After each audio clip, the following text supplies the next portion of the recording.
l'accord entre les peuples, se contrapone al Acuerdo de Copenhague, s'oppose au sommet de Copenhague. que ha sido un acuerdo promovido por apenas unos cuantos países L'accord de Copenhague a été seulement promu par quelques pays para mantener pour maintenir el negocio del planeta. les affaires de la planète. No queremos eso, Nous ne voulons pas de cela. queremos salvar al Nous mundo voulons sauver le y monde queremos salvarlo del capitalismo. Y queremos salvarlo del capitalismo. et nous voulons le sauver du capitalisme. Gracias.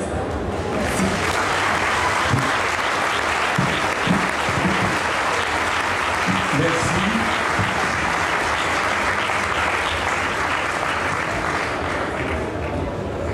Je vais me tourner vers André Chassaigne.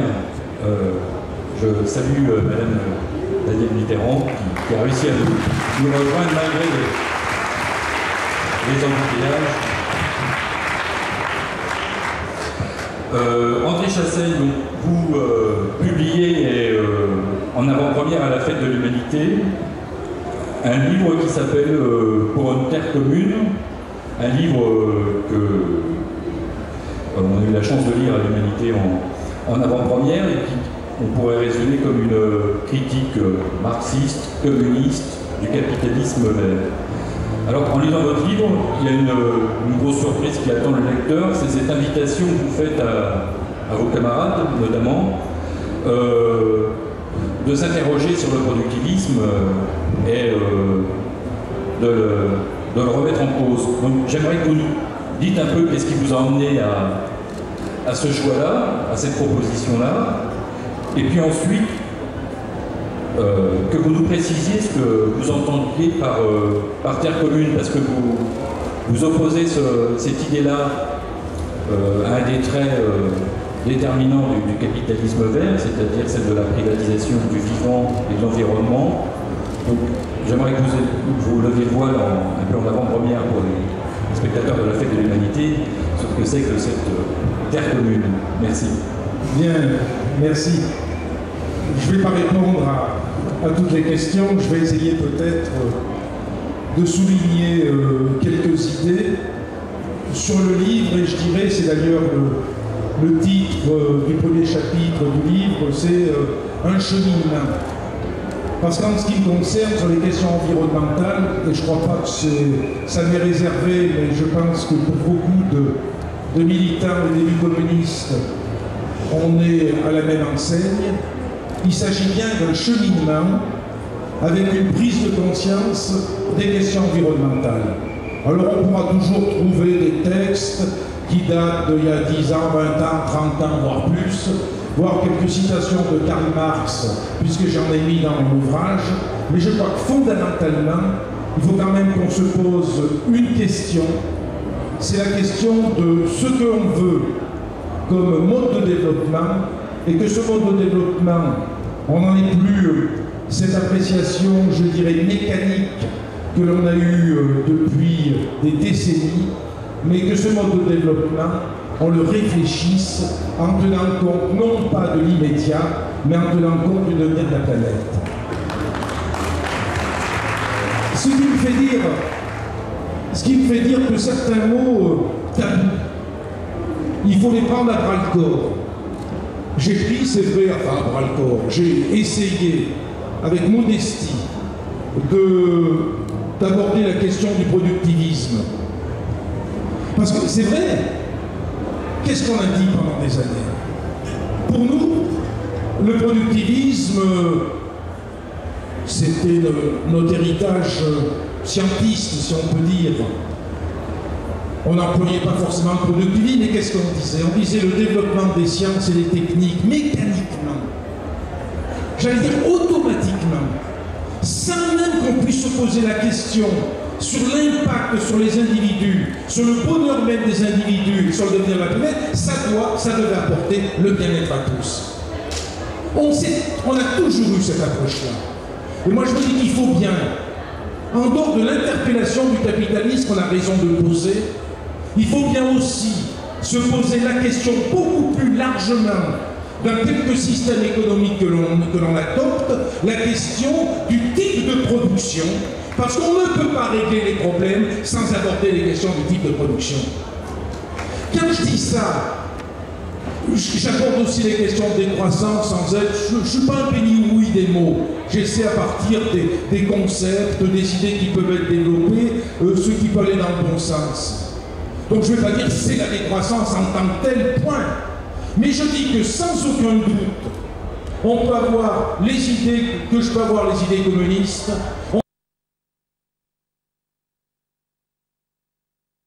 J'allais dire, parce lui-même, il a une addiction à ce qu'on appelle le profit. On a tous des addictions. Lui, c'est l'addiction au profit. Et le capitalisme, par son addiction au profit, plus que d'autres systèmes économiques, sans doute, a par son fonctionnement des conséquences désastreuses, terribles pour les hommes, pour les territoires et pour le devenir de la planète. Mais alors ce que j'essaie de démontrer à partir d'exemples précis, à partir de l'expérience que j'ai de mon activité politique à l'Assemblée nationale ou sur le territoire où je suis élu, dans les multiples rencontres que je peux avoir ou les lectures que je peux avoir. Il y a déjà, je crois, une idée de fond. L'idée de fond, c'est que le devenir de la planète, les questions environnementales, la question de la biodiversité, la question des ressources, la question de la qualité de l'air, la question de la qualité des sols, ça s'appuie sur des cycles longs. Les cycles longs qui sont les cycles longs du renouvellement de la nature, les cycles longs qui sont les cycles longs que l'on va retrouver à tous les niveaux de ce que l'on a sur la planète. Et par définition, le capitalisme, quant à lui, s'appuie et fondé sur des cycles courts, parce qu'il lui faut des retours rapides et des retours sur investissement. Et dans la mesure où il y a cette volonté du cycle court du retour sur investissement, je dis qu'il y a incompatibilité fondamentale entre le capitalisme et le respect de l'environnement. Alors, encore une fois, je vais être très lourd, je le suis, sans épargner notre responsabilité. Et je cite en particulier des exemples d'atteintes à l'environnement qui ont été portés dans des pays qui disaient communistes, certaines républiques soviétiques en particulier. On a vu ce que ça a pu donner. Regardons ça franchement et il faut analyser dans toute sa largeur la situation. N'empêche que fondamentalement, je crois que le capitalisme ne pourra pas résoudre, ou il le résoudra et essaiera de le résoudre par des artifices. Et c'est le capitalisme vert. Et dans le livre, j'essaie de déconstruire ce qu'a été le Grenelle de l'environnement. C'est le grand tromperie du Grenelle de l'environnement et ce qu'est le capitalisme vert qui, par un habillage, fait semblant d'apporter des solutions, apporte quelquefois des solutions. Je dis bien apporte quelquefois des solutions parce que dans son intelligence, de son maintien, de sa pérennité, le capitalisme est capable d'apporter des solutions quand il y a y compris des atteintes à l'environnement. Mais ces solutions ne sont pas apportées à partir de ce que l'on lit quelquefois comme étant l'écologisme moral au nom d'une certaine moralité. Les solutions qui sont apportées, elles aussi, elles ont pour objectif d'alimenter le profit et en aucun cas de considérer le devenir de la planète à long terme et surtout en aucun cas de considérer l'intérêt des gens qui vivent sur cette planète. Voilà pour... Je peux en dire un peu plus, mais je vais laisser la parole aux autres. Voilà en gros pour résumer, mais je suis peut-être un peu caricatural parce que vous allez rentrer dans des détails précis, un peu pour résumer quelle est ma prise de position.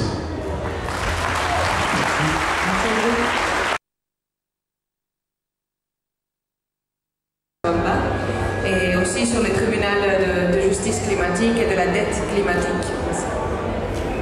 Si. Je voudrais réagir à la solution merveilleuse d'un capitalisme entrepreneurial. Et moi je regrette, je suis de la vallée de l'Arve, la vallée du récoltage, où les donneurs d'ordre font faire du travail à façon aux salariés, c'est tout le monde au SMIC quasiment, à part quelques techniciens qui gèrent la production. Donc finalement, les PME dans la vallée de l'Arve, et je pense que c'est comme ça dans toute la France, ils sont aux ordres des donneurs d'ordre, comme on dit. Et donc, finalement, les PME, elles sont des collecteurs de profits au service des grands donneurs d'ordre, des grands monopoles, des grandes sociétés.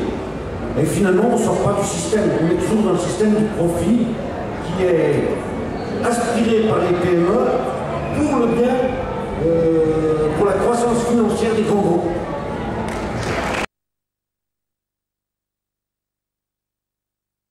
La nature no es un recurso. ne sont pas des ressources. Tenemos que sacar esa idea de la cabeza. Il nous faut sortir cette idée de La la tête. naturaleza no es un recurso, La nature n'est pas une ressource, es nuestro hogar. c'est notre foyer. Y la única forma de parar este sistema La seule façon de cesser es, ce système, es restaurar la armonía con la naturaleza. c'est de restaurer l'harmonie avec cette nature. Una de las propuestas más fuertes de la conferencia L'une des idées les plus fortes de la conférence, fue un listado de algunos derechos de la madre tierra. ça a été cette liste créée concernant les droits de la terre. El derecho a la vida y a existir, Cette terre a le droit à la vie et a le droit d'exister. el derecho a la continuación de sus ciclos vitales, Elle a le droit de continuer ses cycles vitaux. el derecho al agua como fuente de vida. Elle a le droit à l'eau comme source de vie. Y ahí es importante pensar que el ser humano no es el centro, L'être humain n'est pas le centre. no es el centro. La única manera de resolver esto es asimilar que somos parte de un Nous sistema faisons partie d'un système. y que debemos restaurar esa Nous armonía. devons restaurer cette harmonie. Y el otro concepto importante en Cochabamba L'autre concept très important développé à Cochabamba fue la noción de vivir bien, a été cette notion du vivre bien. no buscar el desarrollo infinito, Il ne faut pas chercher le développement infini, sino vivir bien y con equidad entre todos los habitantes de la Tierra. mais vivre bien et de façon équitable entre tous les habitants de la planète.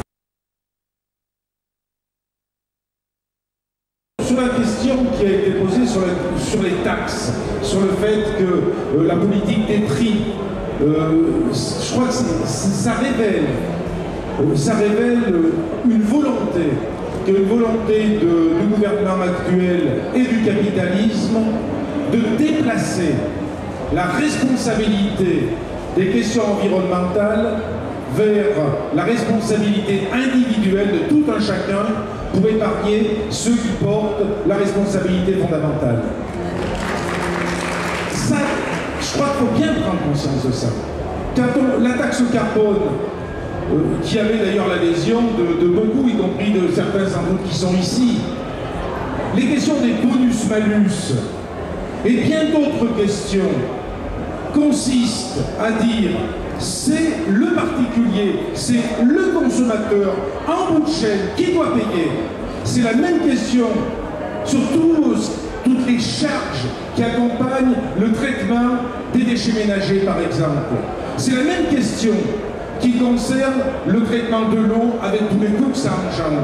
Mais au final, derrière tout ça, il est bien certain que si on dit c'est j'allais dire, pour être un peu vulgaire, ce salaud de pauvre qui est responsable, on épargne ceux qui ont leur responsabilité. C'est-à-dire on essaie de détourner le problème qui consistera à mettre le doigt sur le système économique, sur le fait qu'il y a des grands groupes financiers, sur le fait qu'il y a des grands groupes industriels, sur le fait qu'il y a des États qui en définitive mettent tout en œuvre pour faciliter quelques privilégiés, pour apporter à quelques privilégiés au détriment du plus grand nombre. Donc je crois qu'il faut être très très attentif à ça. Et il ne faut pas baisser la garde. Je ne dis pas qu'il n'y a pas une forme de prise de conscience individuelle. Je ne dis pas que dans les gestes quotidiens, on ne doit pas tenir compte de l'impact de nos gestes sur l'environnement, mais je dis que le fond du problème, il est dans le système qui produit justement les conséquences que l'on a aujourd'hui sur la planète. Deuxièmement, je vais dire quelques mots sur la réactivité du capitalisme. La réactivité du capitalisme porte y compris sur les biens communs de l'humanité. Parce que les biens communs de l'humanité, qui sont l'air que l'on respire, qui sont le sol qui sert à produire l'alimentation, l'eau indispensable à la vie, les sources d'énergie qui permettent effectivement de se chauffer, de bien d'autres choses. Ces biens communs de l'humanité, on n'en conteste plus commun.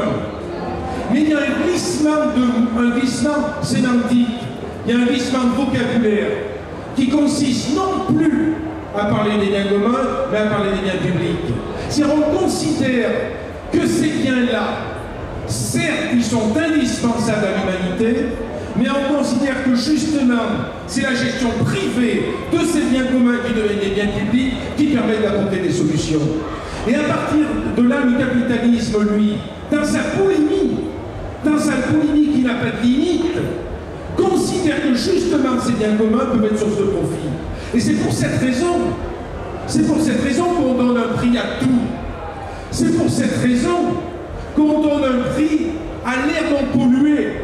C'est pour cette raison qu'on crée les crédits carbone, parce que les crédits carbone permettront par la spéculation, par l'argent qui rentre, par la possession privée de ces crédits carbone, de se faire encore plus d'argent et d'alimenter le système capitaliste au nom d'une bonne morale qui serait la morale de la lutte contre la pollution.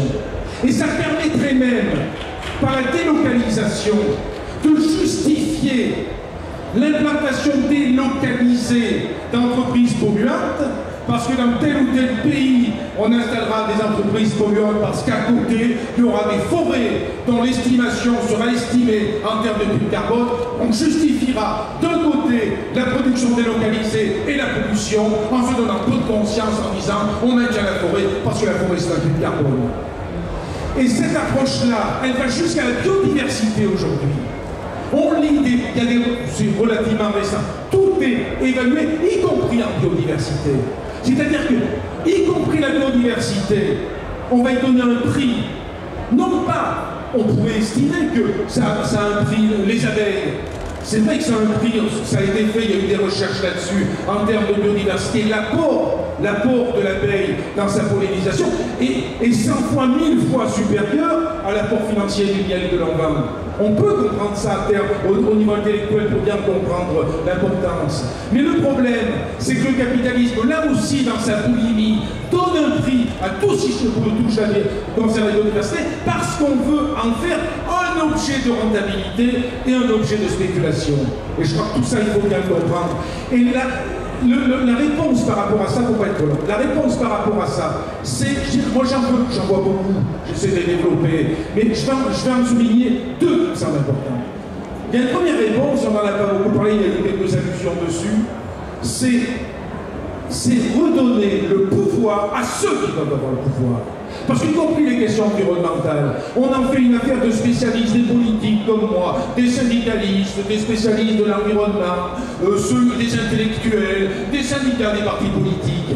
Mais l'essentiel, c'est que ces questions environnementales, comme d'autres questions, on les renvoie à ceux qui doivent reprendre leur vie en main, c'est-à-dire aux citoyens, et qu'on ne se contente pas de le dire avec les grands discours, et qu'on le pratique sur le terrain. C'est à partir de là qu'on mettra véritablement en place une politique alternative. Et si on ne fait pas ça, on aura des grands discours, on se fera plaisir, on évitera les bouquins, mais au final, le problème restera le même.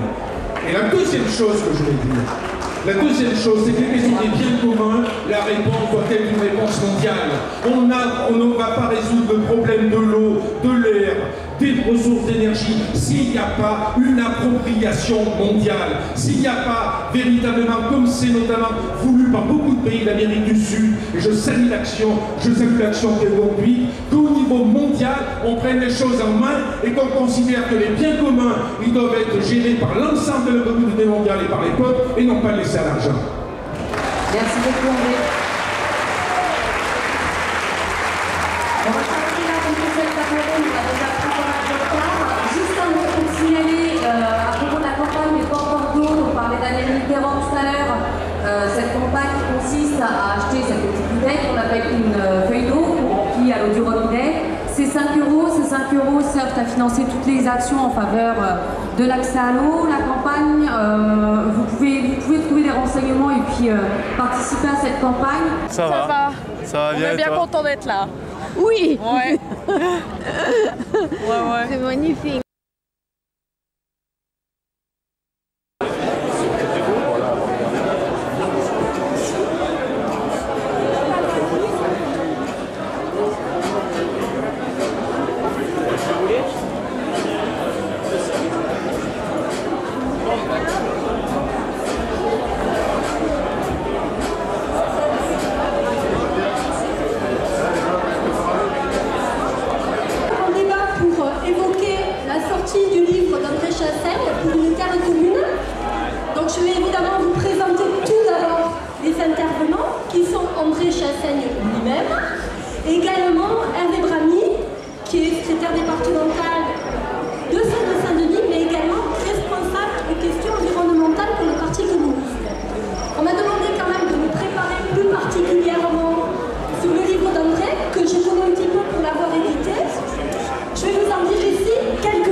voudrais signaler également le dernier chapitre, qui a le nom du titre du livre, Pour une terre commune, et qui développe donc le concept même du livre.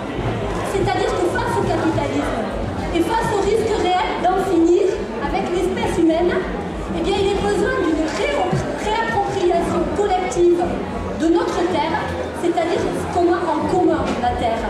Et donc, réappropriation bien évidemment sociale, citoyenne, environnementale, et tu parles dans ton livre de s'organiser et de coopérer pour conduire une exploitation équilibrée des ressources indispensables à la satisfaction des besoins fondamentaux. Je crois que cette conception de terre commune, on le retrouve dans tout ce qui est l'identité américano-latine, de terre-mère, mais on le retrouve également au cœur de propositions des communistes et du Front de gauche, puisque je vous signale qu'à l'Assemblée nationale a été déposé un projet de loi de planification écologique. Enfin, entre ces deux chapitres, il y en a 10 qui sont consacrés à Copenhague, à Grenelle, à l'eau, à l'énergie, à la question des déchets, à la faim dans le monde, à la ville, parce qu'André n'est pas qu'un homme de la ruralité, la question de l'urbanité est partie intégrante de la question environnementale, au rail, à la biodiversité, aux OGM et à l'agriculture, bien évidemment. Alors je vais lancer tout de suite le débat. Je ne te proposerai pas de tout évoquer, mais on verra au travers de vos questions de quoi vous voulez parler. J'aimerais pour autant quand même qu'André développe le fil conducteur de sa réflexion, ce qui l'a conduit à sa posture, et notamment tout ce qu'il peut développer autour de la question du productivisme.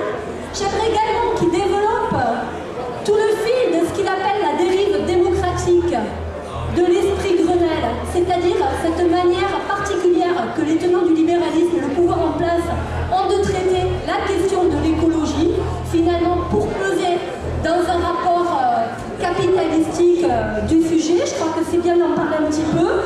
Tu parles d'un détournement et d'un renversement profond dans la conception du débat public et de l'action publique. Je crois qu'il faut l'expliciter. J'aimerais que tu parles de l'agriculture et de ta terre commune, évidemment. Enfin, première question, et moi j'en finirai par là, il y a évidemment le contenu du livre d'André, et puis il y a le contexte dans lequel sort ce livre, c'est-à-dire la rentrée politique, le congrès des communistes, le fait que lors de notre congrès, André ait été candidat à participer au débat pour désigner une candidature commune à la présidentielle, donc Sarkozy, Front de gauche, Rassemblement de la gauche, alternative politique. Et aujourd'hui, dans le Figaro, André Chassaigne, qui est présenté comme un candidat potentiel et désigné comme un communiste pour, comme on a dit ça, un écolo compatible. Je trouve ça absolument fabuleux. Donc, je te propose d'y revenir immédiatement et de nous dire un petit peu pourquoi ce livre et comment tu l'as abordé. Bien, merci. Je veux d'abord m'excuser pour mon retard, parce que j'ai eu plusieurs débats et puis chaque fois je prends du retard. Remercier Marie-Pierre pour sa présentation. Ce que je veux dire, ce livre, la décision de le faire a été prise très rapidement. Ça n'avait d'ailleurs rien à voir avec le scrutin présidentiel, c'est une question qui arrivait après. J'ai fait début mai une intervention à l'Assemblée nationale dans le cadre du Grenelle de l'environnement, dans ce qu'on appelle, dans notre jargon parlementaire, une motion de procédure. Cette intervention était une intervention d'1 heure où j'ai essayé de démonter ce que représentait le Grenelle de l'environnement et d'avancer quelques idées, notamment sur cette question de la compatibilité entre le système libéral qui apporte des réponses telles que le Grenelle de l'environnement et puis le respect de la planète. Alors à partir de là, des camarades qui étaient dans des manifestations sont venus vers moi en me disant « Mais pourquoi tu ne fais pas une brochure dessus ?» Vous savez, ça se faisait dans l'ancien temps, au Parti communiste, on avait des brochures. On en trouve déjà, des fois dans des placards d'ailleurs, dans des fermes de chez moi. Et c'est vrai, on faisait des brochures. Je crois même que les camarades appelaient ça des brochures d'agitation. C'était pas si mal que ça. Et puis, pendant les élections régionales, à l'occasion d'un débat à France 3 Auvergne, parce que je fais partie de ces élus qui sont connus régionalement, mais complètement ignorés ignorer des débats nationaux, parce que les débats nationaux doivent être réservés à des super spécialistes sous les éclairages médiatiques, mais ceux qui travaillent sur le terrain ne sont pas toujours accueillis facilement. Donc, lors d'un débat à la télé régionale, j'expliquais mon cheminement sur les questions écologiques. Mais j'expliquais, comme je l'explique dans le livre, avec une forme de modestie. Et je disais, c'est un cheminement récent. Et je dirais que c'est une prise de conscience, si on peut parler de prise de conscience, à un moment donné, c'est une prise de conscience récente. Et comme des concurrents, pas des adversaires, se gaussaient des propos que je pouvais tenir, ça avait commencé à germer dans ma tête, pourquoi pas écrire un livre là-dessus. Voilà donc la genèse de ce livre, sans avoir contacté d'éditeur, je n'en connaissais pas, mais avec une chance extraordinaire, c'est d'avoir connu Marie-Pierre, qui tout de suite a été partante avec Arcane 17 et sa maison d'édition. Et c'est vrai que ce livre, je l'ai écrit en 3 mois, notamment pendant mes vacances, et en reprenant beaucoup d'interventions que j'avais faites depuis mon élection en 2002, j'ai alimenté l'éditrice petit à petit, ce qu'aurait jamais pu accepter sans doute une maison d'édition plus importante, mais la vôtre deviendra grande sans doute. Alors pour revenir sur les questions, c'est vrai que moi je le dis, j'avais une conception de l'écologie qui était une conception, j'allais dire un peu mécanique. Et je suis sans doute encore pour partie, très marqué par ce que j'appelle l'approche qui était l'approche coco, l'approche coco-productiviste. Moi j'ai toujours pensé, pendant longtemps du moins, j'ai toujours pensé que les progrès de la science, les progrès des technologies apportaient mécaniquement, automatiquement, le bonheur à l'humanité. Et à partir de ça, le bonheur par le bien-être, par l'évolution de la consommation. J'ai pensé ça toute ma vie pratiquement, jusqu'il y a 2 ou 3 ans, où j'ai commencé à prendre conscience de certaines choses. Et je crois que c'est venu durant le débat sur les OGM, où j'ai dû approfondir ces questions-là. Et je crois que c'est là vraiment que j'ai compris que tous les progrès que l'on peut faire au niveau de la science, tous les progrès des technologies, qui sont certes indispensables aux sociétés humaines, tous ces progrès ne sont pas mécaniquement porteurs de bien-être, et en tout cas, on arrive à un point où la planète est devenue tellement petite, parce qu'il y a eu tous ces progrès justement, que la planète est fortement menacée justement par ces progrès-là. Et cette espèce de prise de conscience m'a conduit à lire tous les articles, beaucoup d'articles de presse d'ailleurs, tout ce qui peut se présenter là-dessus, je saute sur les articles, à lire ou survoler les nombreux ouvrages qui sortent, à beaucoup écouter les autres, notamment à l'Assemblée nationale, j'ai beaucoup écouté les autres. Je cite dans le livre, par exemple, Yves Cochet, puisqu'on est dans le même groupe, le groupe de la gauche démocrate et républicaine, et on a souvent des interventions en parallèle, quelquefois d'ailleurs, qui vont tout à fait dans le même sens, et d'autres fois en divergence. Hein. Et je me suis dit, il y a quelque chose qui ne colle pas.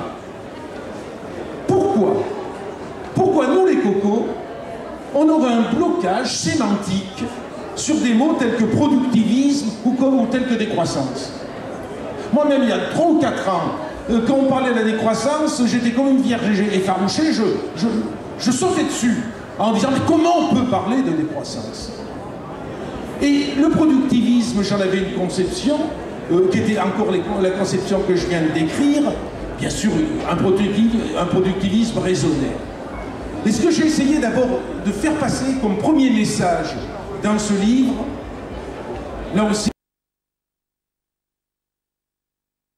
collectivement de réfléchir quelles sont les réponses qu'on peut apporter. Et là, quand je dis ça, je retombe véritablement sur la conception qu'on a au QG, moi pour ma part, et je ne suis pas le seul de la politique. C'est-à-dire, c'est valable pour les questions de productivisme, de décroissance, de toutes les questions. Ne considérons pas que les réponses ne peuvent être apportées que par des spécialistes. Les spécialistes, ce sont des politiques comme nous, ce sont des syndicalistes, ce sont des présidents d'associations altermondialistes, ce sont quelquefois d'ailleurs aussi des militants qui travaillent beaucoup, qui lisent beaucoup, qui passent leur nuit sur leurs ordinateurs et qui à 3 h du matin vous envoient des mails incendiaires. Ce sont les intellectuels, ceux qui écrivent les bouquins, c'est tout ça. Eh bien, sortons de cette seule approche de la politique et considérons que la politique, elle doit être faite par le plus grand nombre, et ça, c'est pas facile. Les citoyens, ceux qui sont au niveau de la production, ceux qui sont au niveau de la consommation, je vous assure que si on renverse cette barrière-là, c'est là qu'on fera notre véritable révolution culturelle. On peut la faire sur les questions environnementales, mais ça ne restera que des paroles si on ne fait pas cette véritable révolution culturelle en allant auprès des gens pour essayer de construire des politiques alternatives et en particulier d'imaginer des modes de production qui soient des modes de production différents de ceux qu'on vit actuellement. C'était mon deuxième message, hein? Je sais pas. Il y a peut-être d'autres... Alors, je voulais dire autre chose encore, parce que j'ai beaucoup de choses à dire. Après, il y a des questions. Parce que moi, je suis comme Fernand Reynaud, j'arrive d'Auvergne, des quartiers ouvriers Michelin, alors je sais pas trop comment ça fonctionne, votre truc. Là. On m'a dit qu'il fallait pas que je la fasse trop souvent, celle-ci. Elle est pas très bonne. Ouais, alors, ce que je voulais dire aussi, j'essaie de prendre ce qui me semble essentiel, c'est vraiment ce que j'appelle l'hypocrisie. Cette espèce de bluff environnemental que l'on a retrouvé dans le Grenelle de l'environnement et qu'on retrouve à tous les niveaux. Et j'utilise un mot fort, je ne l'utilise pas dans le livre, parce qu'il y a des choses qu'on peut dire, mais qu'on n'écrit pas forcément de la même façon. Moi, j'ai envie de vomir, Une vraie fois, j'ai envie de vomir. Quand j'écoute ces grands discours lénifiants, ces grands discours qui disent au nom de la protection de la planète, pour réduire les gaz à effet de serre, il faut apporter des réponses qui soient des réponses à la hauteur. Je me suis inspiré de cet estar, je crois que c'est dans Charlie Hebdo, qui dit « Grenelico, Grenelico !» Le coq sur son tas de fumier, vous voyez, « Grenelico, Grenelico !» Où on affirme des grandes idées, où on dit qu'il faut par exemple 10% de biocarburant dans notre carburant. Et à partir de là, on va réduire les gaz à effet de serre et on va se donner une bonne conscience parce que l'écologie, on l'aborde souvent dans sa question morale et donc on va mettre en œuvre la morale écologique. Sans considérer que ces biocarburants qu'on va développer chez nous, en termes de consommation, on est dans l'impossibilité de les produire et on va les faire produire dans des pays comme en Afrique ou en Amérique du Sud, en changeant l'affectation des sols, en bousillant les cultures vivrières, en arrachant la forêt amazonienne, et on aura chez nous une bonne conscience avec des effets désastreux sur les territoires, sur les économies de beaucoup de pays et sur les populations. Et ça, je ne peux pas le supporter. Et c'est vraiment ce que j'ai essayé d'expliquer avec des chiffres précis. Et il y a quelquefois, ça, je vous le dis, je ne veux pas prendre des mélos, avoir des mélos dans la voix, mais je suis à l'Assemblée nationale président du groupe d'amitié France-Mozambique. On a des groupes d'amitié pour établir des liens avec certains pays. Le Mozambique, pays subsaharien sur l'océan Pacifique, au nord de l'Afrique du Sud. Hein, près de Madagascar. Vous voyez, pour ceux qui ne connaissent pas leur géographie, parce qu'au début, je ne connaissais pas trop, j'ai fait le périple, c'était. Ouais. Et donc, vous vous rendez compte, ce pays qui est sorti de 30 ans de guerre civile, de guerre anticoloniale et de guerre civile, qui a essayé il y a une dizaine d'années de mettre en place un programme contre la faim, contre la pauvreté, contre la faim. Sans doute avec des imperfections, mais avec des interventions d'ONG qui font un boulot formidable, avec très peu d'échanges d'ailleurs, d'échanges avec d'autres pays, c'est plutôt les ONG qui portent tout ça. Eh bien, tout récemment, les grands groupes qui produisent des biocarburants ont lancé un appel pour produire du biocarburant, de l'agrocarburant. Arrêtons de parler de biocarburant, de l'agrocarburant sur 1/7 des terres cultivables du Mozambique. Ça date d'1 mois, ça, 1 mois ou 2 mois. La semaine dernière au Mozambique, il y a eu des manifestations de la faim. Il y a d'ailleurs eu une dizaine de morts, je crois. Je parle des morts qui ont été tués par la police durant les manifestations. Ce qui veut dire que des morts, il doit y en avoir au niveau de la faim à côté aussi. Moi je trouve ça, c'est à vomir. C'est pas quelque chose d'indécent d'avoir cette approche de la morale écologique qui occulte tout ce qu'il peut y avoir par le monde. Et ça, on le retrouve dans tous les domaines. Je l'explique dans le livre, tous les domaines. Au niveau de l'agriculture, des fruits et légumes, au niveau des importations qui se font au détriment de l'agriculture vivrière. Tout ça, parce qu'on oublie l'essentiel.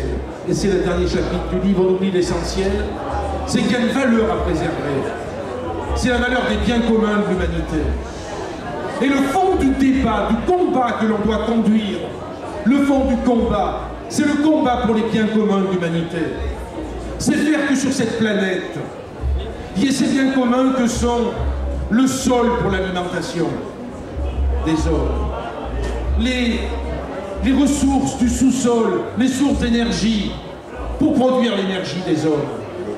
C'est l'eau, parce que l'eau, c'est, comme le dit très bien Danielle Mitterrand, j'ai pris d'ailleurs une citation d'un discours récent qu'elle a fait, comme dit très bien Danielle Mitterrand, l'eau qui est à la base de toute vie. C'est l'air dont on a besoin. Ce sont ces biens communs de l'humanité. Ces biens communs de l'humanité, le capitalisme les privatise. Mais les privatise dans une dimension que moi-même je ne pouvais pas évaluer. Et c'est en lisant beaucoup que j'ai pris conscience de la dimension que ça avait. Je connaissais les questions agricoles. Et depuis des années, je me bats, on se bat pour sortir l'agriculture de l'OMC. Parce que l'agriculture, ça n'a rien à voir avec l'OMC. Ça ne doit pas être une monnaie d'échange avec les produits manufacturés et avec les services. C'est un combat qu'il faut qu'on conduise. L'agriculture, c'est la coopération entre les producteurs du monde. L'agriculture paysanne de chez nous se rejoint avec l'agriculture paysanne d'autres pays. Donc je connaissais la question de l'agriculture. Je connaissais aussi la question de l'eau, puisque j'avais déposé une proposition de loi sur l'eau il y a quelques années. Je connaissais la question des déchets aussi. Mais j'ai beaucoup lu là-dessus et je me suis inspiré de ce que certains chercheurs ont pu écrire. Mais et tout ça, je savais que c'était une monnaie d'échange. Je savais que l'eau, ça engraisse l'école française de l'eau. Je savais que l'agriculture, ça engraisse l'agroalimentaire, le crédit agricole et puis les semenciers tels que Monsanto par exemple. Je savais tout ça. Mais ce que je n'avais pas mesuré, c'est que le capitalisme, dans sa boulimie, ne voulait pas se limiter à ça, qui est palpable, mais considère que désormais le marché doit être ouvert, y compris à l'air où l'air que l'on respire aujourd'hui devient pour le capitalisme une monnaie d'échange. Et l'air maintenant devient un produit de rentabilité.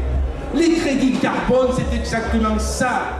C'est faire que le capital achète des crédits carbone et que ce capital, avec ses crédits carbone, il va pouvoir spéculer pour faire monter le coût, pour revendre, ou avec les crédits carbone, il va pouvoir justifier des délocalisations en ayant des crédits carbone à partir d'une forêt du Congo par exemple, et pour pouvoir installer à côté une entreprise délocalisée qui polluera, parce que le capitalisme dans sa boulimie, il n'a pas de limite et on ne peut pas mesurer jusqu'où il va. Et dans une période encore plus récente, la biodiversité. On donne un prix à la nature. Au début, je voyais ça d'un bon œil. Je me disais, c'est bien parce qu'il faut qu'on prenne conscience des choses. Il faut prendre conscience que, par exemple, l'abeille, c'est un apport extraordinaire, ce qui est vrai. Que, par exemple, l'apport, ne serait-ce que en France, par exemple, aujourd'hui, la location des ruches pour la pollinisation a un revenu à peu près de 100 millions d'euros, c'est-à-dire un revenu qui est le même que le revenu de la vente du miel. Donc ça permet de prendre conscience des choses et qu'au niveau du monde, quand on évalue l'apport en pollinisation des abeilles, c'est gigantesque, c'est géant. Mais à partir de là, les économistes de la nouvelle génération se sont mis à considérer que la biodiversité, il fallait y donner un prix, non pas pour la protéger, mais pour en faire aussi un moyen de spéculation. Et on assiste aujourd'hui à l'appropriation de la biodiversité par les grands financiers de ce monde. Ça veut donc dire que la réponse qu'il faut qu'on apporte, C'est une réponse d'appropriation collective des biens communs de l'humanité, c'est-à-dire que l'eau, c'est-à-dire que le sol, c'est-à-dire que les sources d'énergie, c'est-à-dire que l'air, c'est des biens communs de l'humanité. Il faut les enlever au capitalisme, à la spéculation, et il faut faire qu'au niveau mondial, il y ait une gestion mondiale de ces biens communs, de façon à ce qu'ils puissent répondre à l'intérêt des peuples, l'humain avant tout, et non pas l'intérêt des finances. Voilà en gros ce que j'ai essayé de traduire dans ce livre qui est sans doute imparfait, qui est, comme je l'ai dit, le cheminement d'un communiste. Je suis arrivé dans ce cheminement peut-être à un certain lieu. Je vais encore progresser, mais ce que j'espère, c'est que beaucoup de communistes progressent avec moi et que ce cheminement ne soit pas un simple cheminement individuel, mais puisse devenir une force collective.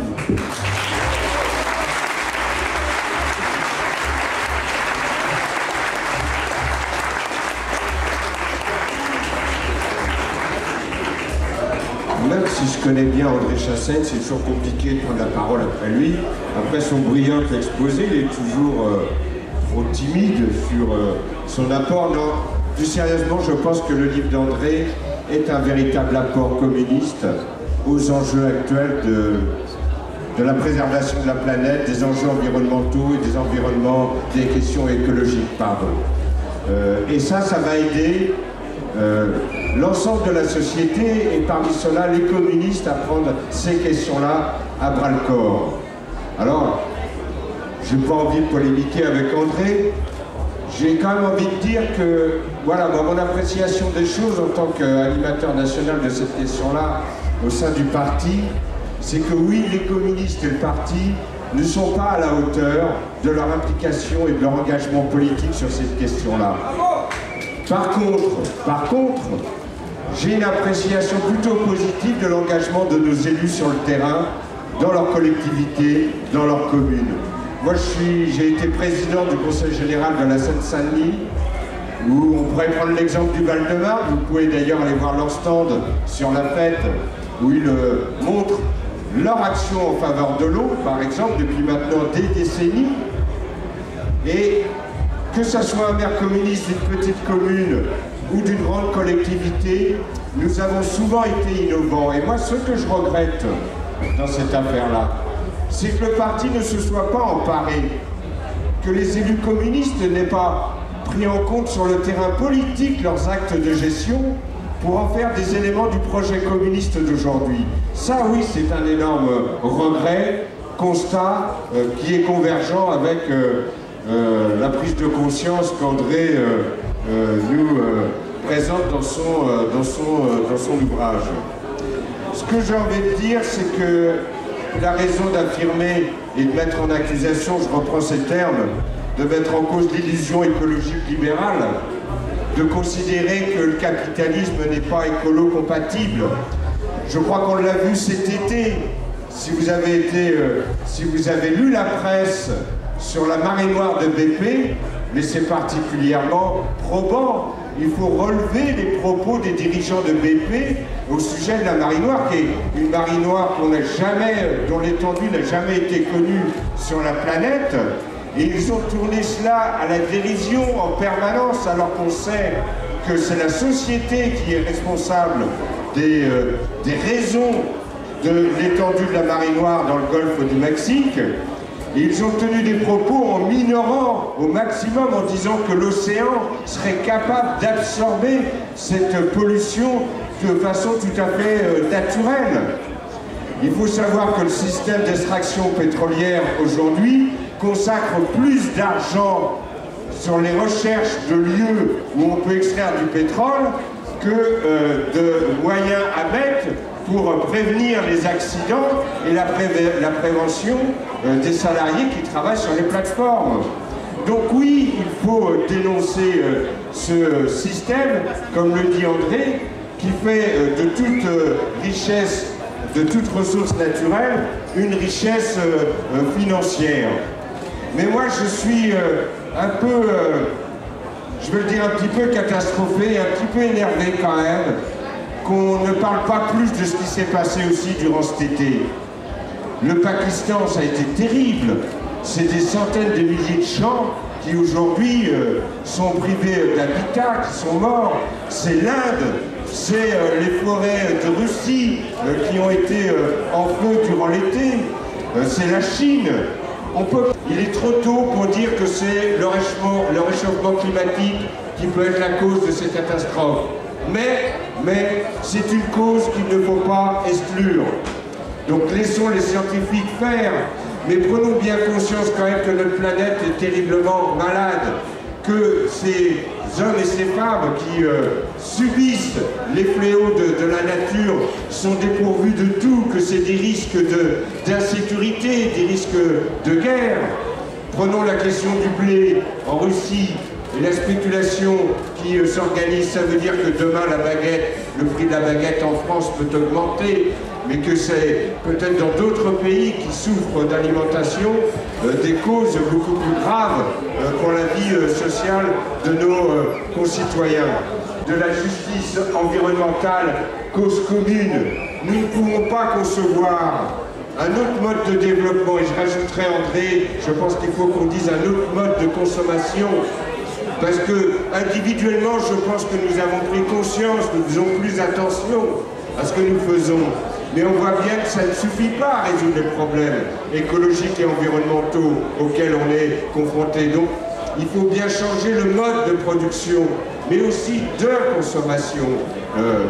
Par exemple, moi je suis pour que notre Conseil national s'engage dans un agenda 21, que nous fassions nous-mêmes l'expérience d'envisager autrement la vie de notre siège national, de telle manière à ce que nous soyons exemplaires dans ce domaine. Nous allons donc y travailler avec des camarades, avec des architectes, avec des associations qui veulent nous aider à végétaliser, par exemple, la terrasse du Conseil national qui est classée au patrimoine. Ça n'empêchera pas, ça sera peut-être un peu compliqué avec les architectes du patrimoine, mais on doit pouvoir le gagner.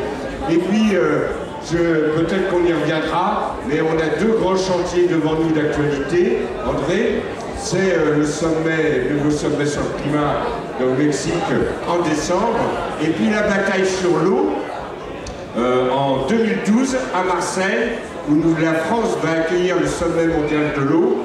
Nous serons particulièrement actifs et peut-être qu'on va y revenir dans le débat. Pierre, je suis candidat de France de Gauche. Pour moi, c'est dur, donc Marseille va se passer le sommet de l'eau. Sur la question de l'eau, justement, je n'ai pas encore lu ton livre, André, mais je suis sûr que tu répondras à une partie de ma question. On est ici aussi pour travailler au projet d'une alternative à gauche. Est-ce qu'en 2012, on va, comme on l'avait fait en 82, nationaliser tout simplement les compagnies, d'ailleurs on ne l'avait pas fait, les compagnies qui gèrent l'eau, par un transfert juridique de ces compagnies avec une appropriation étatique, ou est-ce qu'on va, comme tu l'as dit tout à l'heure, les mettre sous contrôle citoyen, se les approprier, faire que ce qui se passe aujourd'hui et qui ne se passe pas, et qui se passe un peu partout, c'est-à-dire le gaspillage que font ces compagnies comme Veolia, Suez, etc., va perdurer et pourrait se faire très bien par une gestion comment dire, municipale ou une régie. Comment on va prendre cette question à bras le corps? L'eau aujourd'hui fait partie de ces biens communs à économiser.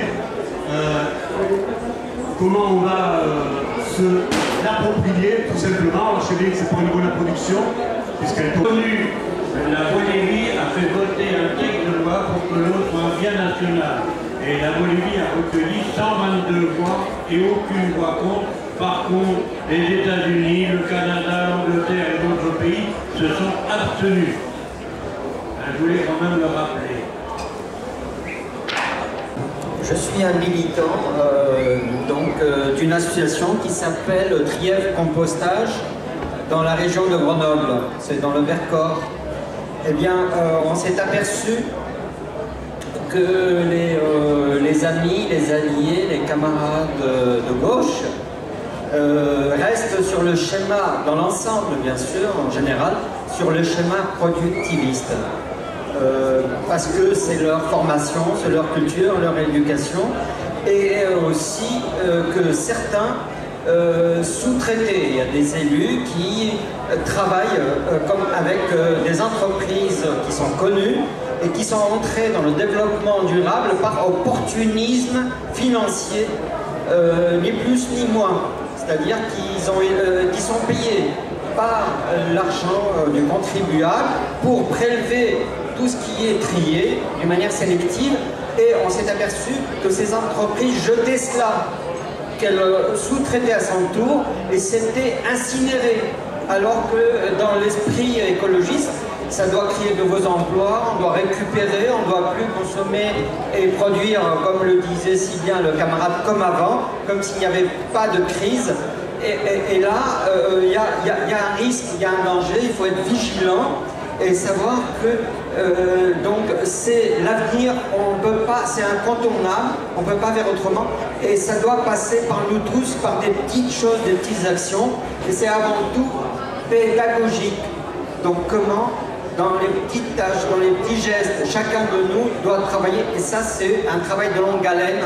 Et bonjour, et si on ne le fait pas vraiment d'une manière sérieuse et profonde, ben, ça ne sert à rien. Merci. La question des déchets et la question de l'eau, on est exactement sur les mêmes problèmes. Alors je vais essayer d'en souligner quelques-uns. J'évite d'être sur une démarche de réponse de spécialistes, en particulier au niveau programmatique, parce que je pense que les réponses, il faut qu'on les co-élabore ensemble, qu'on les réfléchisse ensemble, au plus près de ceux qui sont les meilleurs experts, c'est-à-dire les citoyens. Donc n'attendez pas de moi, de nous sans doute, des réponses qui soient des réponses définitives. On donne bien sûr des orientations politiques et on essaie d'analyser des pistes. Mais c'est pas du ficelet, du paquet cadeau là qu'il faut prendre ou laisser. En ce qui concerne ces questions de l'eau ou des déchets, la première constatation que je voudrais faire, c'est qu'on a véritablement là, sur ces deux points, la démonstration de ce qu'est le capitalisme vert, de ce qu'est le capitalisme globalement et de ce qu'est le capitalisme vert. C'est-à-dire que d'un côté, on va, par son mode de production ou par sa recherche du profit, on va créer la pollution, et ensuite, au nom du capitalisme vert, on va remédier à cette pollution pour continuer à se faire de l'argent avec. Et pour donner quelques exemples précis, dans le domaine de l'eau, c'est bien sûr toute la pollution qui peut être liée à l'agriculture, qui est une réalité. Et pourtant, je connais bien, j'essaie de connaître les questions agricoles, et donc je m'intéresse beaucoup aux questions agricoles, à toutes les questions de l'agriculture, et je ne mets jamais en cause l'agriculture en tant que telle, parce qu'on le pousse à produire d'une certaine façon, on pourra en discuter, mais quoi qu'il en soit, on a une agriculture aujourd'hui, notamment certains élevages, qui sont extrêmement polluants, et qui font qu'en termes de traitement derrière, il faut des techniques, des technologies qui soient de plus en plus sophistiquées. Et de la même façon, si on veut apporter l'eau dans des pays qui aujourd'hui n'en ont pas, parce que le réchauffement climatique en particulier, qui est provoqué par le mode de développement, accentue le manque d'eau. Donc c'est bien là aussi le mode de production. Pour apporter de l'eau, il faut des techniques là aussi qui sont d'une sophistication énorme. Je pense en particulier au fait de dessaler l'eau de mer, mais c'est qu'un exemple parmi d'autres. Et derrière tout ça, on est dans une situation telle que les seuls qui peuvent apporter les réponses par rapport à la pollution, c'est ceux-mêmes qui l'ont créé, c'est-à-dire il s'agit des grands groupes qui aujourd'hui ont des techniques extraordinaires. Je le dis d'ailleurs, l'école française de l'eau, avec les grands groupes, ils sont sans doute à la pointe au niveau mondial, et ils apportent des réponses qui sont le fruit d'une recherche, je ne dis pas ça, je ne dis pas avec admiration, c'est une constatation. Et avec l'exigence d'avoir des apports financiers qui sont des apports financiers considérables. Si bien qu'au final, ils détiennent ces grands groupes. Et c'est valable aussi pour le traitement des déchets ménagers. Ils détiennent au final toutes les technologies. Ils ont le fruit de toutes les recherches scientifiques qui ont été faites là-dessus. Ils ont les finances pour pouvoir développer des investissements et avoir un retour sur investissement en termes de profit. Et la première question qu'il faut se poser, c'est quelle maîtrise on peut avoir par rapport à ça. Et est-ce qu'on peut, je ne sais pas, je le souhaite, il faut qu'il y ait une appropriation collective par exemple, des déchets et de l'eau, mais sans atteindre l'appropriation collective, il faut qu'on se batte pour une forme de maîtrise, qu'on soit capable de pouvoir évaluer ce qu'est cet apport, ce que ça représente. Parce que méfions-nous, au nom des grands principes, de penser qu'on a tout résolu avec une régie directe. Il faut développer des régies directes en ce qui concerne l'eau, mais quand on sait que derrière les régies directes, il y a la plupart du temps ces grands groupes, parce qu'ils apportent la technologie, parce qu'ils apportent des investissements, parce qu'ils sont les seuls à pouvoir faire le suivi, parce qu'ils ont le personnel et tout ça, on n'a pas résolu fondamentalement le problème. Donc il faut bien prendre les choses, je dis, à partir de cette réalité que l'on a aujourd'hui pour apporter, pour essayer d'apporter des solutions. Donc c'est bien, c'est vraiment un problème d'une terrible globalité. Et quant à la question qui est sur la responsabilité individuelle, j'en ai pas parlé tout à l'heure, je crois. Je me suis beaucoup posé la question. Enfin, comme tout le monde, on se pose toutes ces questions. Mais dans le livre, j'essayais de dire, est-ce que tu ne mets pas trop la barre tout d'un côté, et notamment sur la responsabilité individuelle, parce que la responsabilité individuelle, elle est aujourd'hui instrumentalisée. Elle est instrumentalisée par les grands groupes, parce qu'ils font glisser les questions, les solutions environnementales vers tout un chacun. En gros, c'est le salaud de pauvre qui serait responsable de la situation que l'on vit au niveau mondial. Et donc, en faisant glisser sur une simple responsabilité environnementale, d'un côté, ils vont pouvoir, par des taxes, par des systèmes de bonus-malus, tout ce qu'on peut imaginer, faire supporter le coût aux citoyens, aux gens qui sont au plus bas, aux ceux qui notamment sont les plus démunis, sont les plus en difficulté, et ils vont exonérer les véritables responsables. Donc il faut tenir les deux bouts. Il faut tenir les deux bouts. Mais on ne peut pas, je crois, quand on est soi-même, qu'on a essayé d'avoir un peu de responsabilité, évacuer tout ça. C'est vrai qu'il faut une éco-citoyenneté. C'est vrai qu'il faut qu'on réfléchisse par rapport à ça, et Hervé a raison. C'est vrai qu'il faut avoir des gestes qui sont des gestes quotidiens, qu'on ne peut pas vouloir changer la planète si nous-mêmes, on ne change pas notre mode de fonctionnement individuel. Il faut les avoir, en aucun cas, il faut les dévaloriser. Et c'est pour cette raison qu'il faut accompagner toutes les actions qui peuvent être conduites, même si elles sont conduites par des mecs super médiatiques, qui peuvent avoir d'autres choses derrière la tête. Je crois qu'il faut les accompagner, parce que ça répond véritablement à une exigence citoyenne. Mais, surtout, il ne faut pas en rester là, il faut véritablement poser les questions de fond. Et tout le Grenelle de l'environnement, en fait, tout le Grenelle a consisté, premièrement, à ramener la responsabilité sur la responsabilité individuelle, parce qu'on exonère comme ça, avec l'individuel, avec l'individu, on exonère les grands groupes qui sont derrière, on exonère les États qui recherchent aussi l'argent, on exonère les producteurs, on exonère les financiers. Ils sont évacués de la question. Soyons attentifs à ce qu'ils ne soient pas évacués de la question. C'est pour ça qu'il faut bien tenir les deux bouts. Si on ne tient pas les deux bouts, si on fait les écolos gentils d'un côté et on pense qu'on va tout résoudre avec ça, eh ben on se trompe. Mais d'un autre côté, si on se contente d'attaquer le capital, si on se contente d'attaquer le capitalisme sans penser que ce capitalisme il s'appuie de plus en plus sur des réflexes de consommation qu'il a créés chez nous, on passera aussi à côté de l'affaire.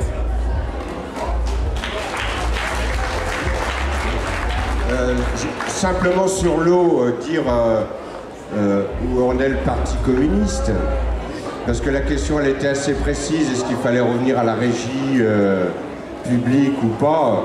Ça c'est une question à examiner au plan local. À chaque fois que c'est possible, que les conditions sont réunies, André dit la technicité est aujourd'hui dans les grands groupes, si elle peut être acquise par les collectivités et leurs services publics, ben pourquoi ne pas le faire? C'est un calcul social, technique et financier pour la collectivité à chaque fois.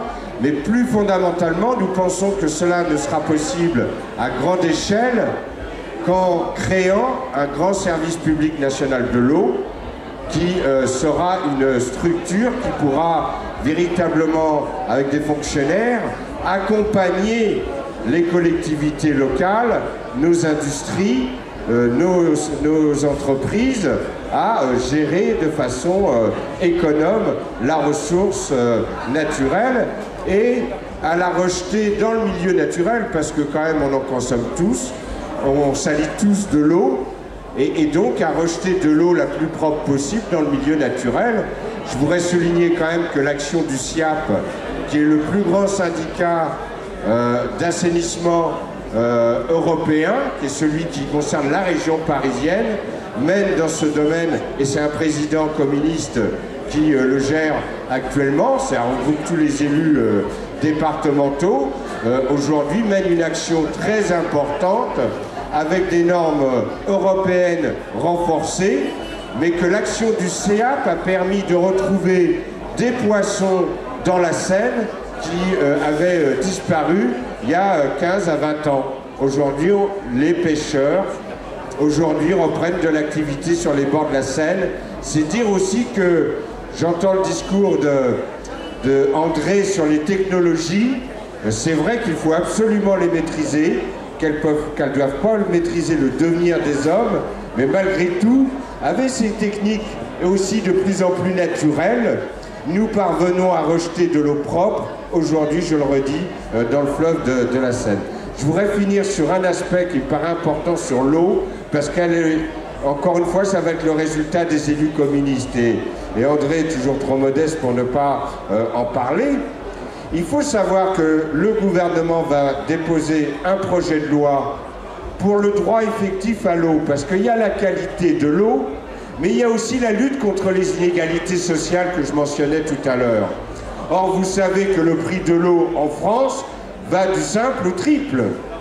Eh bien, les députés communistes et du Front de gauche ont déposé une proposition de loi qui est aujourd'hui reprise par le gouvernement, qui doit permettre de faire en sorte que tout le monde ait le même droit à l'eau et que ça pèse moins dans les budgets des plus modestes. Parce qu'aujourd'hui, quand le prix de l'eau il est triple, il n'y a pas d'allocation pour aider les gens à consommer l'eau. Ce qui ne veut pas dire qu'il faut en consommer plus. Mais en tout cas, le droit à l'eau aujourd'hui n'est pas réel dans notre pays. Et il y a des familles pauvres aujourd'hui qui se privent de cette consommation parce qu'ils n'en ont pas les moyens. Eh bien, cette proposition de loi qui va devenir un projet du gouvernement, je ne sais pas quel sera le vote à l'Assemblée nationale, mais sous courant octobre, ce que je veux souligner, c'est une réflexion des associations de solidarité, de camarades qui sont impliqués dans des syndicats de l'eau, etc., qui l'ont bâti en lien avec nos parlementaires. Et je crois que les communistes, nous aurions tout à faire d'ici le mois d'octobre pour faire savoir cela aux Français. Merci Hervé. Est-ce qu'il y a encore des questions? Parce que ce qu'il faudrait faire, c'est qu'on se dit, voilà, on fait encore 10 minutes, on arrête à 1h30, parce que je sais qu'il y a des gens qui veulent qu'André dédicace des bouquins, ça sera ici, là on peut les acheter maintenant pour le faire. Donc on se dit encore 10 petites minutes et puis après... Là c'est deux scientifiques en plus. Hein. Alors c'est des scientistes, je sais pas, non? Et juste pour excuser Marie-Pierre qui a dû nous quitter parce qu'elle a un débat au stand du livre tout de suite, quoi. Voilà. On commence par Roland, en fait, Charlie Honnet, et puis ensuite... Allons-y alors, Roland. Non. On va avoir le micro, La technique. La technique. Le micro, ça va? De la Commission nationale de l'environnement du parti. Je crois que si on veut être crédible sur la question de l'écologie, il faut répondre. Il faut pouvoir répondre avant tout à une question simple. Comment se fait-il qu'on veut, bien entendu, que le monde se développe indéfiniment sur une planète forcément limitée? La réponse qui peut être adoptée c'est quelque chose qui est mis en route déjà dans notre monde. C'est ce qu'on appelle l'économie circulaire. Alors, l'économie circulaire, ça va à l'encontre de ce que l'on vit actuellement. Actuellement, on consomme et on prend de plus en plus à la nature, et puis linéairement, on rejette et on pollue de plus en plus la nature. Eh bien, je crois que ce mode de consommation-là doit être terminé. Et c'est effectivement un grand changement qu'il faut promouvoir, parce que terminer ce mode de production et de consommation-là, c'est carrément un changement de civilisation que l'on pourrait proposer. Alors, l'économie circulaire, qu'on peut appeler l'éco-production, ça consiste à prendre, bien entendu, mais à recycler tout ce que l'on a fait. Et c'est quelque chose qui, je le disais, est en route. Ce n'est pas une utopie. La Chine est vraiment pionnière dans ce domaine-là. Elle construit un peu partout, enfin un peu partout, dans ce grand pays, ce qu'elle appelle des éco-parcs, où les produits qui sont utilisés par une industrie et qui sont rejetés par la suite sont réutilisés par d'autres industries, etc. Donc c'est une planification drôlement savante qu'il faut mettre en œuvre. Ensuite, le deuxième aspect que je veux souligner, c'est que au niveau des modes de consommation, cela chamboule tout le champ, parce que le produit que l'on utilise, il a pour vocation c'est de durer le plus longtemps possible par rapport précisément à ce que l'on peut constater aujourd'hui, où on programme le rejet du produit que l'on achète le plus court possible. Et la manière de consommer change radicalement, mais il faut pour cela produire des objets qui peuvent être modulables, si bien que par exemple quand une partie de l'objet est en panne, on ne change que le module qu'il faut changer, bien entendu, etc. Donc c'est une société d'utilité qui doit être mise en œuvre. Voilà. Olivier, voilà, et après, je vais répondre André rapidement et puis on arrêtera. Oui, comme on doit conclure rapidement, je serai bref sur une interpellation, si vous permettez. Il y a beaucoup de choses sur lesquelles j'aurais aimé intervenir. Il n'y en a qu'une. J'ai entendu Hervé, c'est un ami, donc qui me permet de dire ça comme ça.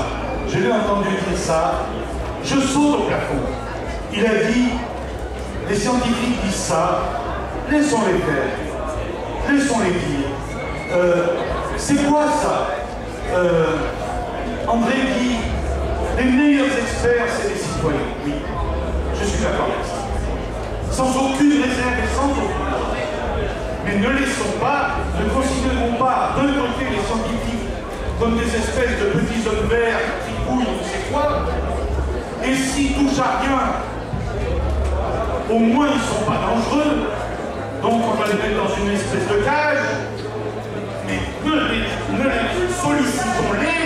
Quel rôle donne André Chassaigne dans le tableau fantastique qu'il a donné? Quel rôle donne-t-il au développement scientifique et technologique, pas seulement en France, mais dans le monde? Très bien, oui.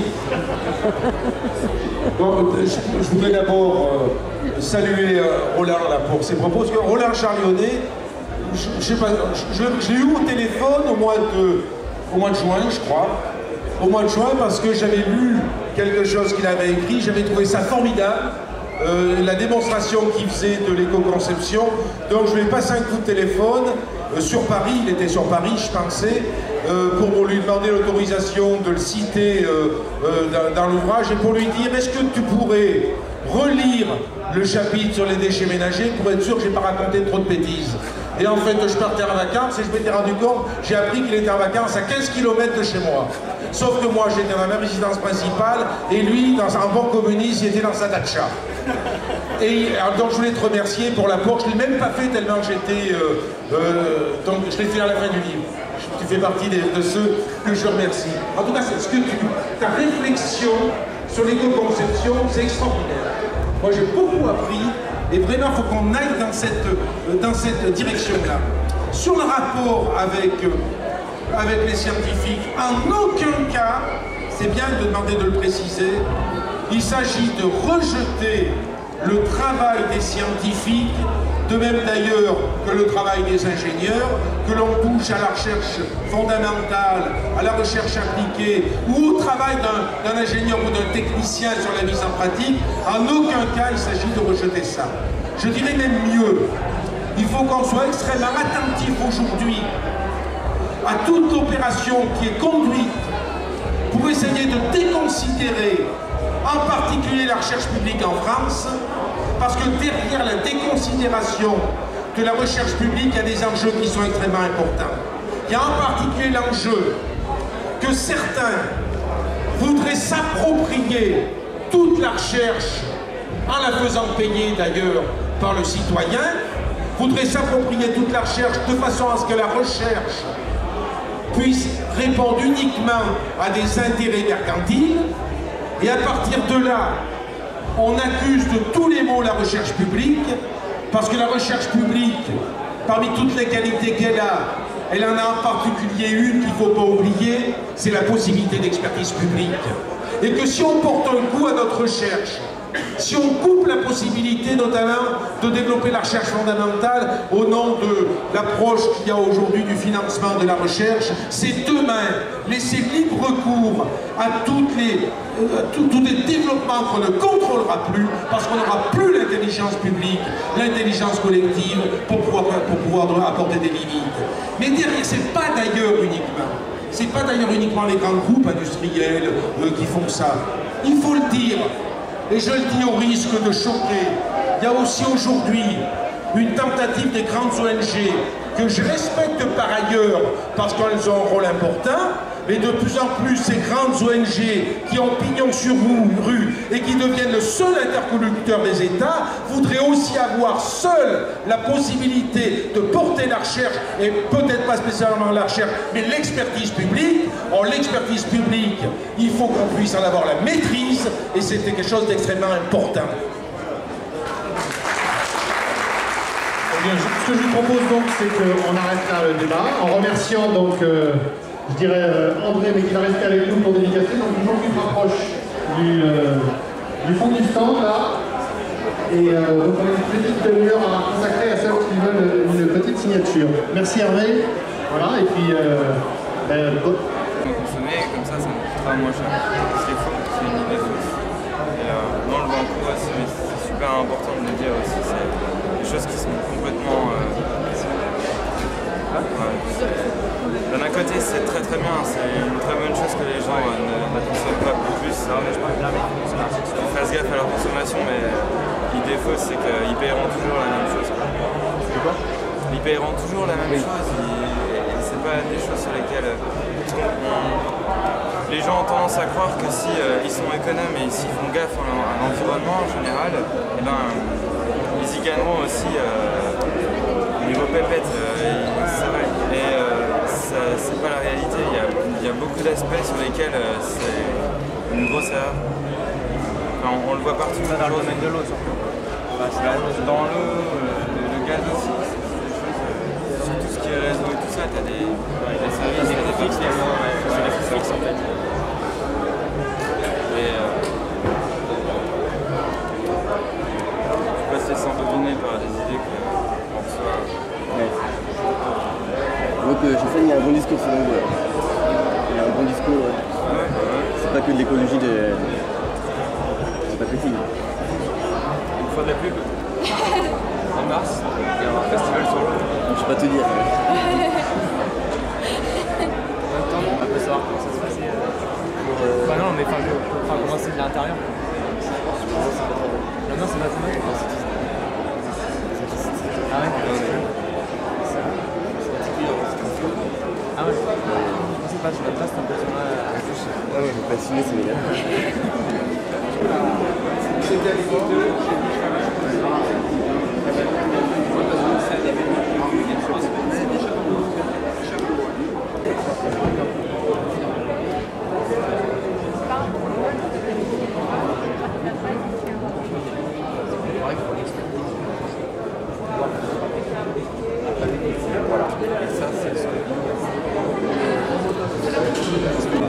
Merci, merci André.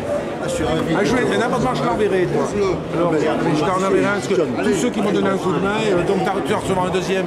Voilà, très bien. Voilà, vous avez prévu. Seulement, je les ai uniquement depuis hier.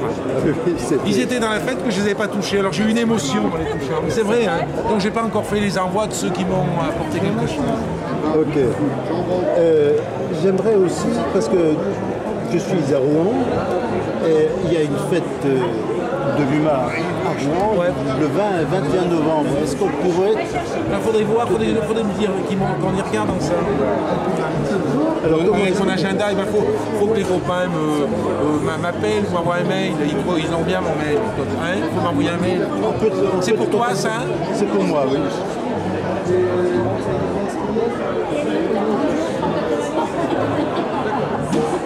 Elle est sur mon matelas. Sa tante, elle est sur mon matelas. Je voulais me coucher hier, mon matelas a disparu. J'avais pensé que tu te verrais certainement. Mais c'est un repère de gauchiste. Non, ouais.